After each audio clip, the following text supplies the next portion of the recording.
SRT Whips and Flips back with another video. Today we're going to be doing a garage walk around. I'm going to be showing you all the cars I have at the garage, what all is wrong with them, and what my plans are for them in the future. So I have this Toyota Camry. I got this from Copart. I originally bought this because I needed the engine out of it for another customer's vehicle. So I bought this vehicle to take the engine out and put it into something else. This car only had 60,000 miles on it. It was rear-ended in the back.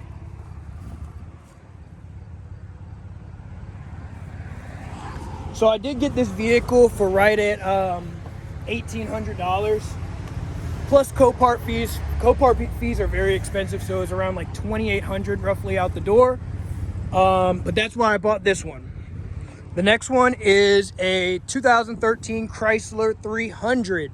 So this was a customer's vehicle. It was all-wheel drive. He ended up wrecking it, didn't have insurance, towed it here. The frame rails were completely destroyed, so I took the motor out of this, bought another Chrysler 300, and I used that motor for this car, or for that other car. So now this is just a parts car.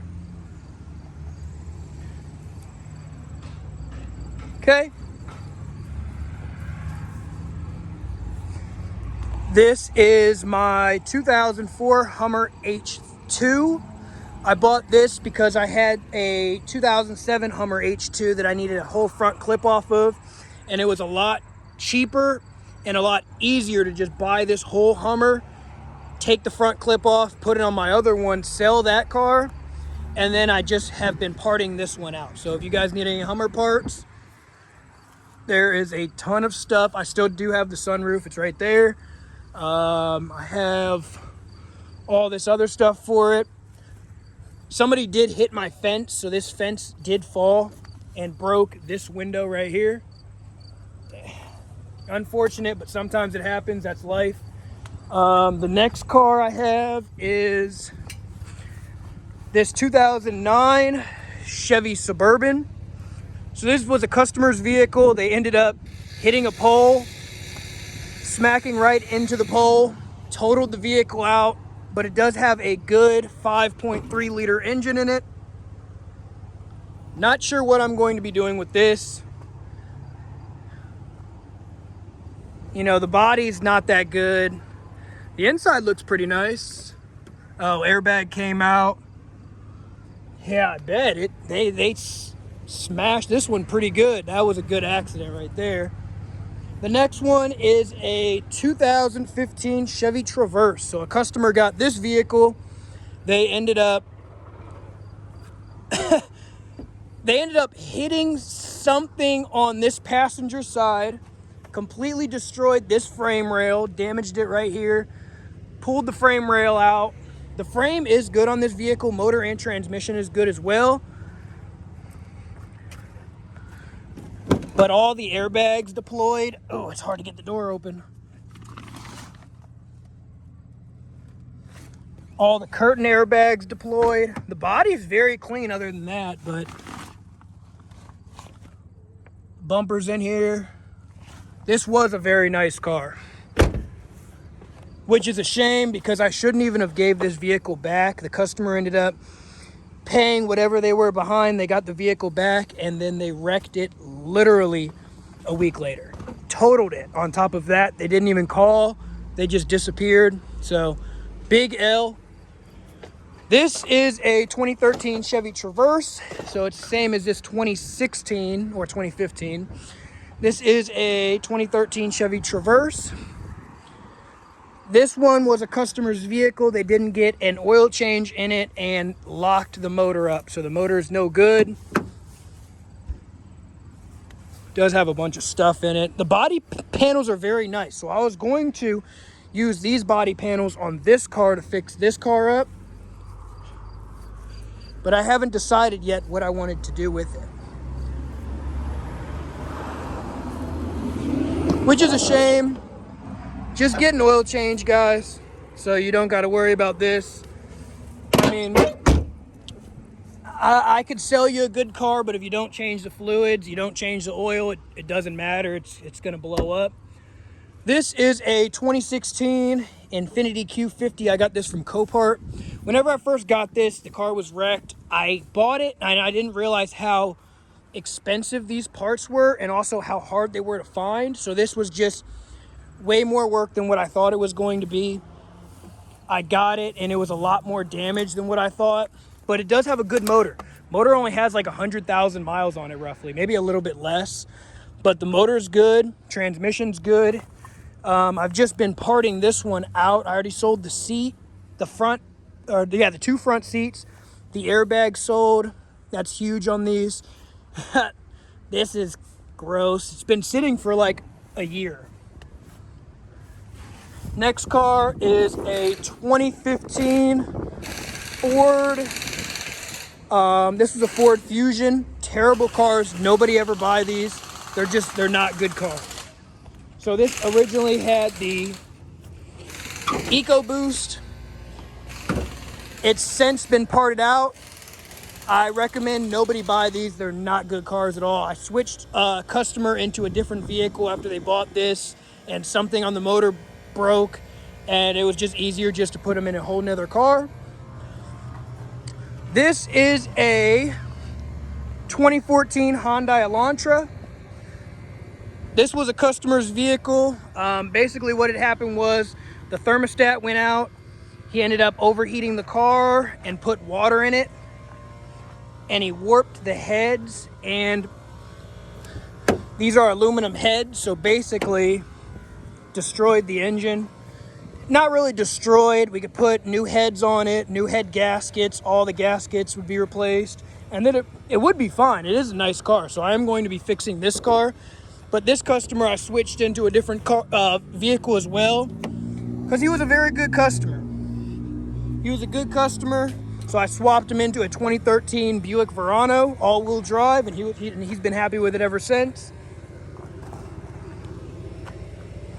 This is a 2014 Jeep Grand Cherokee. This vehicle was just repossessed, so customer didn't pay on it.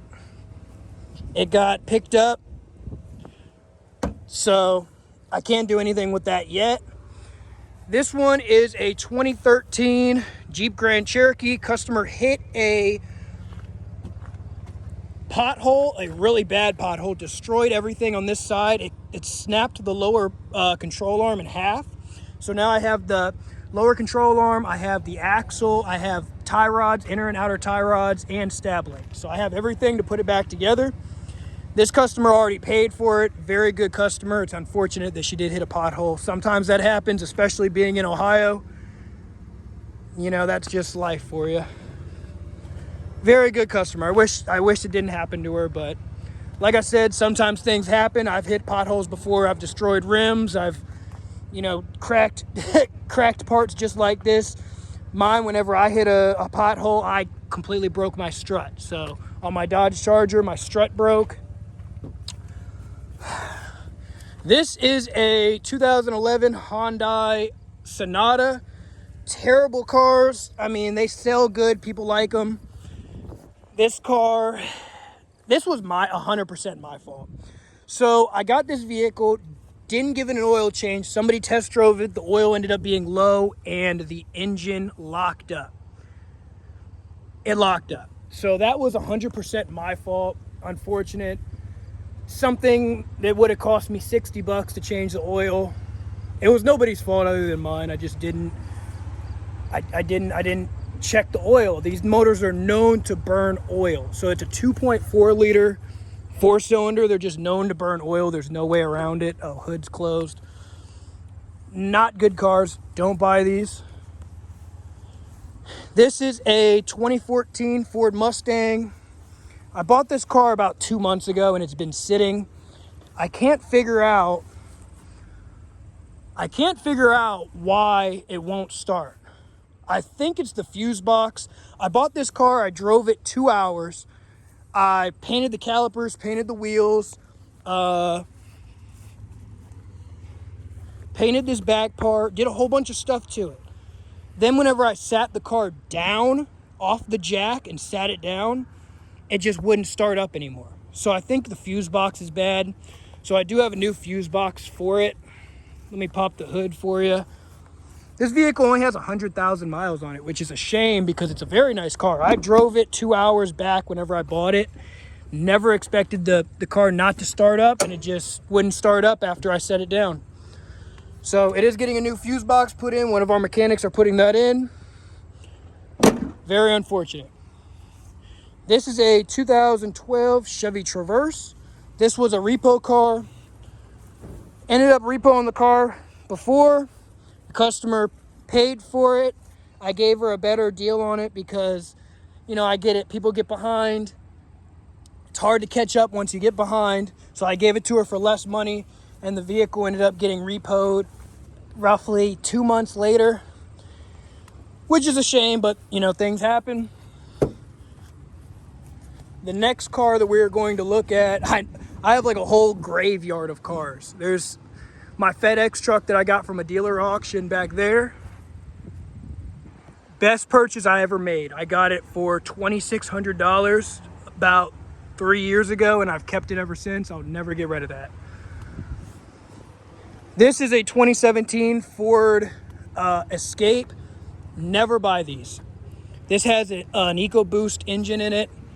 It's had issues since I've got it. I can't figure out what's wrong with it. I've had it for like a year, literally a year, which is tires are brand new.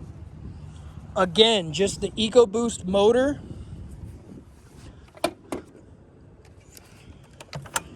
The EcoBoost motor on these are just, they're no good. Never buy a Ford Escape, never buy a Ford Fusion. You're gonna have nothing but issues. I've had a million of them. They've all had issues. This one basically has a fuel issue.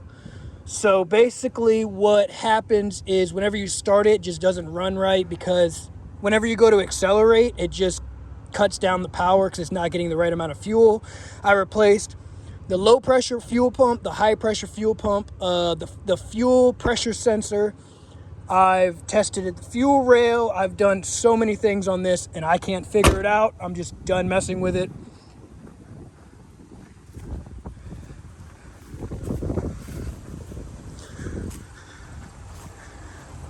This is my FedEx truck. It does have a diesel engine in it. I got this from a dealer auction, like I said. Bought it, put 2 new batteries in it, and it's been very, very reliable. I love this thing. I use it to move.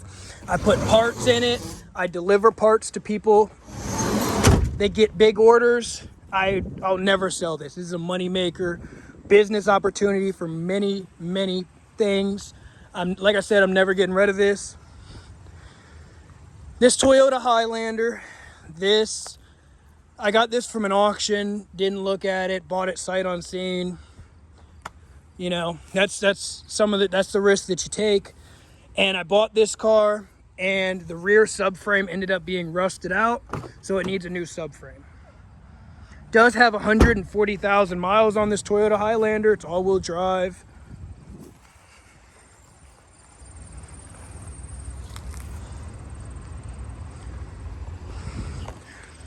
Okay guys, that's it for this garage walk around. You guys saw all the vehicles that I have. I do have a couple others. I'm just not ready to show them to you guys yet. That's it for today's video. Subscribe down below. Comment down below if you guys have any questions. Have a great day, guys.